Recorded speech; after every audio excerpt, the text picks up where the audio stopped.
नमो नमः छात्र। कुछ भी शुरू करने से पहले छात्रों के लिए सबसे ज़्यादा ज़रूरी बात बताना चाहती हूँ। 9वीं कक्षा में संस्कृत जितने छात्रों ने लिया है उन सभी छात्रों को आपके संस्कृत के 14 वर्कशीट हो चुके हैं। उन सारे वर्कशीट का सबमिशन मेरे मेल आईडी पर करना ज़रूरी है। अगर नहीं करते हो तो आपको इंटरनल के मार्क्स PA1 के नहीं मिलेंगे। कल की तासिका में हमने शुरू किया है स्वर्णकाकः, सोने का कौवा।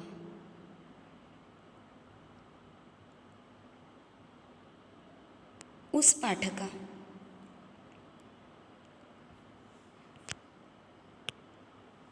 परिचय हमने लिया है।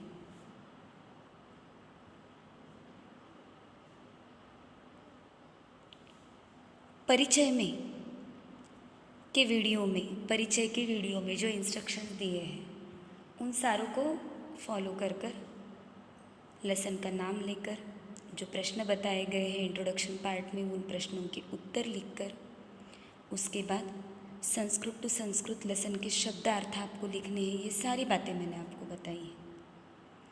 अब उसके बाद आपका काम होगा संधि संयोग शब्द, जो हम हमेशा ही करते हैं।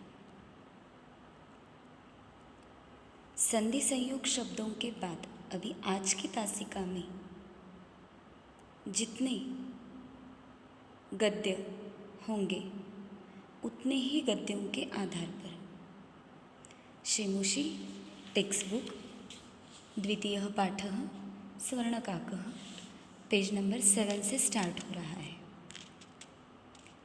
मैं आपको बताना चाहती हूँ आज की तासिका में मैं पूरा कस्मिंश्चित् यानी पेज नंबर 7 से लेकर पेज नंबर 8 पर त्वं शीघ्रमेव स्वगृहं गच्छ, यहाँ तक का भाग इसका स्पष्टीकरण करने जा रही हूँ। तो यहाँ तक के भाग पर जितनी बातें बताई जाएगी संधि संयोग शब्दों के साथ, आपको सारी बातें यहाँ पर अच्छी तरह से लिखनी है। तो इन बातों में होगा क्या? सबसे पहली बात संधि संयोग शब्द, उसके बाद रहेंगे व्याकरणात्मक शब्द। तो व्याकरणात्मक शब्द में क्या आएगा? जैसे कि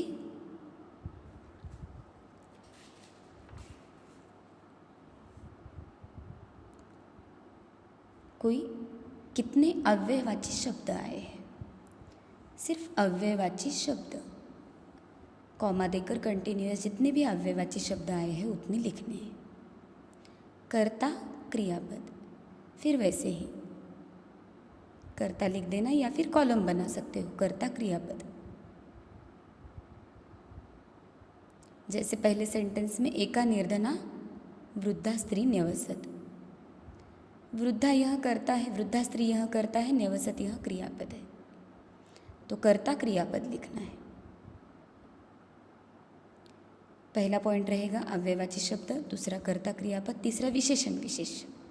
एका निर्धना वृद्धा स्त्री, तो यहाँ पर एका निर्धना यह दोनों विशेषण हुए वृद्धा स्त्री के, यानी वृद्धा स्त्री विशेष्य हो गई। अन्वय अव्यय कर्ता क्रियापद विशेषण विशेष्य, उसके साथ ही अगर कोई सर्वनाम आता है तो वो सर्वनाम पद किसके लिए प्रयुक्त हुआ है? प्रत्ययवाची शब्द आता है तो प्रत्ययवाची शब्द जितने भी आ रहे हैं ये सारे व्याकरणात्मक शब्द आप संधि संयोग शब्दों के बाद लिखोगे। अब सबसे पहले देखिए इस पाठ में आया हुआ पेज नंबर 6 पर चित्र दिया है, वो चित्र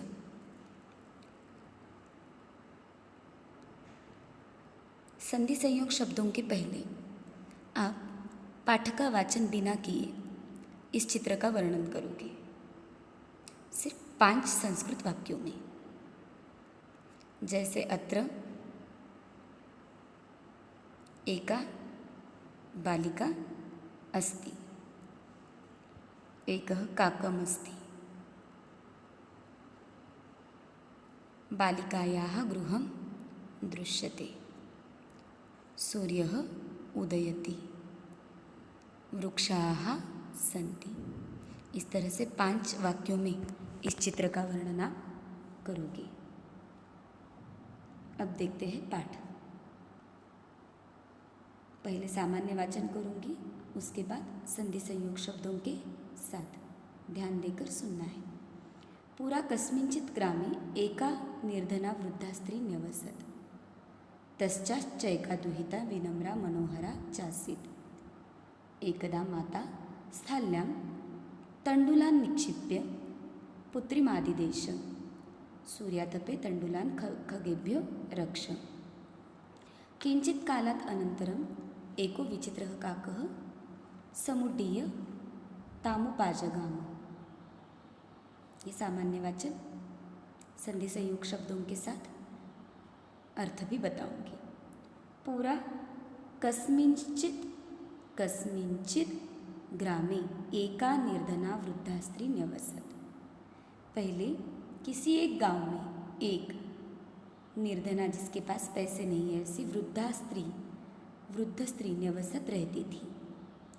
तस्याः च एका दुहिता, उसकी एक दुहिता विनम्रा मनोहरा च आसीत्। शब्द अगर हाट जा रहे हैं तो शब्दार्थ में देख सकते हो। दुहिता सूता कन्या, उसकी एक विनम्र मनोहर कन्या च आसीत् भी थी। एकदा माता स्थाल्यां, एक बार माता ने थाली में तंडुलान निक्षिप्य, तंडुलान यानी राइस के दाने, निक्षिप्य रखकर पुत्री आदिदेश, पुत्री को कन्या को आदेश दिया। सूर्य आतपे, सूरज की धूप में, तंडुलान राइस को, खगेभ्यो हो पक्षियों से, रक्षण करो। इस चावल को मैं सूरज की धूप में रख रही हूँ, इसका रक्षण तुम पक्षियों से करो। किंचित कालात् अनंतरम, कुछ समय के बाद, एकः विचित्रः काकः, एक अलग ही प्रकार का कौवा, समुड्डीय उड़कर, ताम उपजगाम, उसके पास आ गया, यानी उस चावल पर आ गया, जो हमने चित्र में भी देखा है। आगे देखते हैं। नैतादृशः स्वर्णपक्षो रजतचंचूः स्वर्णकाकस्तया पूर्वं दुष्टः। तं तण्डुलान् खादन्तं हसन्तं च विलोक्य बालिका रोदितुम् आरब्धा। तं निवारयन्ती सा प्रार्थयत्, तण्डुलान् मा भक्षय, मदीया माता अतीव निर्धना वर्तते। स्वर्णपक्षः काकः प्रोवाच, मा शुचः, सूर्योदयात् प्राक् ग्रामात् बहिः पिप्पलवृक्षमनु त्वया गन्तव्यम्। अहं तुभ्यं तण्डुलमूल्यं दास्यामि। प्रहर्षिता बालिका निद्रामपि न लभे। संधि संयोग शब्द और अर्थ के साथ बताती हूँ। नैतादृशः स्वर्णपक्षः, न एतादृशः, जिसे अब से पहले नहीं देखा है ऐसा, स्वर्णपक्षः, सोने के पंख वाला, रजतचंचूः, रजत यानी चांदी, चांदी की चोंच जिसकी है, स्वर्णकाकः तया पूर्वं दृष्टः, ऐसा सोने का कौवा उसने पहले कभी भी नहीं देखा। तम तण्डुलान् खादन्तं हसन्तः तं च विलोक्य, उसे, तम इति सर्वनामपदं कस्मै प्रयुक्तं, तण्डुलान् खादन्तं, उसे, चावल को खाते हुए, हसन्तं च हंसते हुए, विलोक्य देखकर, विलोक्य अत्र किं प्रत्ययपदम, बालिका रोदितुम अत्र अपि प्रत्ययपदम, आरब्धा, बालिका ने रोना शुरू कर दिया। तम निवारयन्ती, उसे रोकते हुए, सा प्रार्थयत, तम इति सर्वनामपदम कस्मै प्रयुक्तम, सा इति सर्वनामपदम कस्मै प्रयुक्तम, प्रार्थयात, उसने प्रार्थना की। तंडुलान माँ भक्षय, चावल को मत खाओ। मदिया माता, मेरी माँ अतीव निर्धना वर्तते, बहुत ही गरीब है। स्वर्णपक्षः काकः प्र उवाच, सोने के पंख वाले कव्वे ने कहा, माँ शुचः, दुख मत करो। सूर्योदयात प्राक, सूर्योदय से पहले। ग्रामात बहिः, गांव से बाहर। पीपल वृक्षम अनु, पीपल के पेड़ के पास। त्वया आगंतव्यम, तुम आ जाओ। अत्र अपि प्रत्ययवाची पदम। अहम तुभ्यं, मैं तुम्हें। तंडुलमूल्यं दास्यामि, अहमिति सर्वनामपदं कस्मै प्रयुक्तं? तुभ्यमिति पदं कस्मै प्रयुक्तं? तंडुलमूल्यं दास्यामि, मैं तुम्हें क्या करता हूँ? चावल का मूल्य दे देता हूँ। दास्यामि इति क्रियापदस्य कर्तृपदं किमस्ति? प्रहर्षिता बालिका, प्रहर्षिता अत्रापि प्रत्ययपदं। प्रहर्षिता बालिका विशेषणपदं किमस्ति? निद्राम अपि न लेभे, उस आनंदित हुई बालिका को रात भर नींद भी नहीं आई। आगे देखते हैं। दूसरा चित्र है। चित्र में बहुत सारी बातें नहीं हैं, लेकिन जितना हो सके आपको उसका वर्णन करना है। चित्र को अच्छी तरह से देख लो। आगे का पाठ देखते हैं। सूर्योदयात पूर्वम एव सा तत्र उपस्थिता, वृक्षस्योपरि विलोक्य सा चाश्चर्यं चकिता संजाता, यत्तत्र स्वर्णमयः प्रसादो वर्तते। यदा काकः शयित्वा प्रबुद्धस्तदा तेन स्वर्णगवाक्षात् कथितं, हंहो बाले, त्वमागता, तिष्ठ, अहं त्वत्कृते सोपानम् अवतारयामि। तत्कथय स्वर्णमयं रजतमयम् उत ताम्रमयं वा। कन्या प्रावोचत्, अहं निर्धना मातुर्दुहिता अस्मि, ताम्रसोपानेनैव आगमिष्यामि। परं स्वर्णसोपानेन सा स्वर्णभवनमाससात्। संधि संयोग शब्द के साथ देखिए। सूर्योदयात पूर्वम एव सा तत्र उपस्थिता, सूर्योदय के पूर्व ही वो वहाँ पर गई। वृक्षस्य ऊपरी विलोक्य सा, वृक्ष के ऊपर देख कर वो चाश्चर्यचकिता, वृक्ष के ऊपर उसने देखा और वो आश्चर्यचकित संजाता हो गई। यत् तत्र, कि वहाँ पर स्वर्णमयः प्रसादः वर्तते, सोने का प्रसाद, प्रसाद यानी महल के लिए प्रयुक्त होता है, रहने की जगह, सोने का प्रासाद है।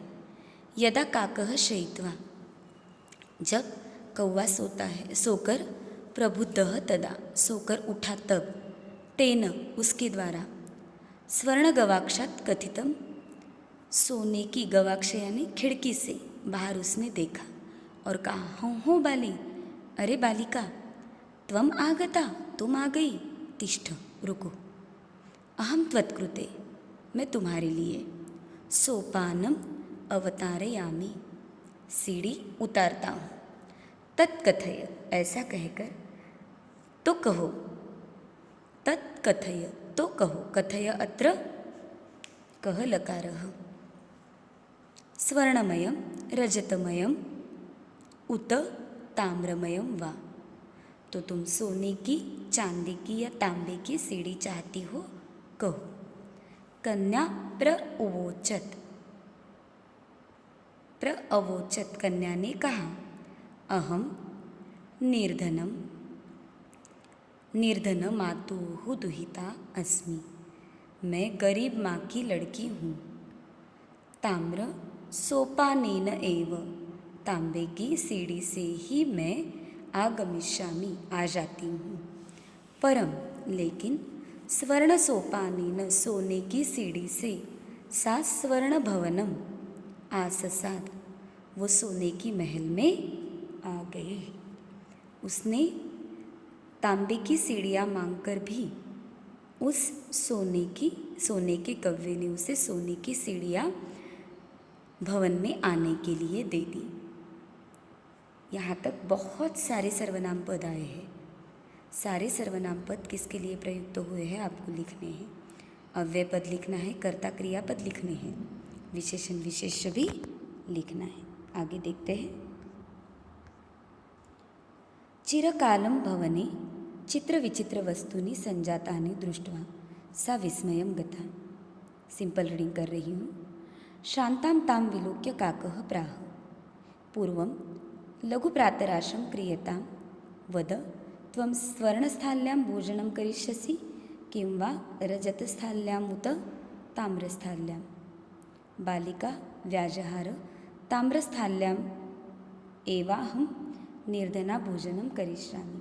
तदा सा कन्या चाश्चर्यचकिता संजाता यदा स्वर्णकाकेन स्वर्णस्थाल्यां भोजनं परिवेशितं। नैतादृक्स्वादु भोजनं माद्यावधि बालिका खादितवती। काको ब्रूते बालिके अहमिच्छामि यत्त्वं सर्वदा चात्रैव तिष्ठ परं तव माता वर्तते चैकाकिनी त्वं शीघ्रं स्वगृहं गच्छ।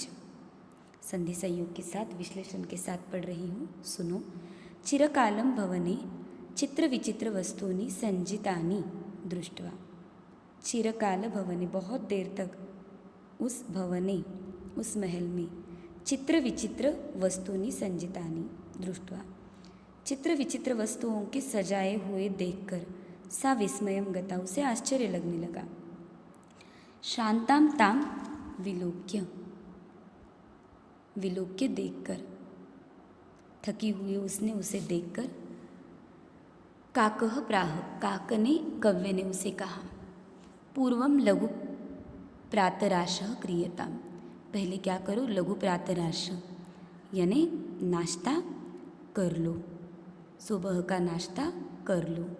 क्रियताम अत्र कह लकारः वद कहो त्वं स्वर्णस्थाल्यां भोजनं करिष्यसि किं वा रजतस्थाल्याम् उत ताम्रस्थाल्यां। उसने हमेशा के लिए बालिका को ऑप्शन दिए हैं। सोने की थाली में खाना पसंद करोगी, चांदी की या तांबे की। बालिका व्याजहार बालिका ने कहा ताम्रस्थाल्याम एव अहम निर्धना भोजनम करिष्यामि। उसे खुद की स्टेटस खुद का लेवल पता था। वो कहती है मैं तांबे की थाली में ही निर्धन हूँ, गरीब हूँ, खाना खाऊंगी। तदा सा कन्या च आश्चर्यचकिता और वो कन्या आश्चर्यचकित हुई। संजाता जब उसने देखा यदा जब स्वर्णकाकेन सोने के कव्वे के द्वारा स्वर्णस्थाल्यां सोने की थाली में भोजनम परिवेशितम भोजन दिया गया परोसा गया। न एतादृक स्वादु भोजनम अद्यावधि बालिका खादितवती। इस तरह का स्वादिष्ट भोजन अब तक बालिका ने कभी भी नहीं खाया था। काकः ब्रूते कव्य ने कहा बालिके अहम इच्छामि मैं चाहता हूँ कि यत् कि तुम सर्वदा हमेशा के लिए च अत्र एव हमेशा के लिए ही यहाँ पर ही तिष्ठ रह जाओ। परम लेकिन तब तुम्हारी माता वर्तते च एकाकिनी लेकिन तुम्हारी माता अकेली रह जाएगी। त्वं शीघ्रम एव तुम जल्दी से ही स्वगृहम गच्छ खुद के घर पर चली जाओ। यहाँ तक हमने देखा है कि गरीब महिला उसकी पुत्री कन्या चावल सुखाए हुए बैठी थी। वहाँ पर एक सोने का कौवा आया, कौवे ने वो चावल खाए। वो देखकर वो लड़की रोने लगी तो उस कौवे ने उसे दूसरे दिन ही खुद के घर पर बुलाया, घर का एड्रेस दिया। घर पर वो लड़की जल्दी से जल्दी चली गई। वहाँ पर क्या हुआ, हर बार वो कौवे के द्वारा उस लड़की को 3 ऑप्शन दिए गए, सोना, चांदी और तांबे के।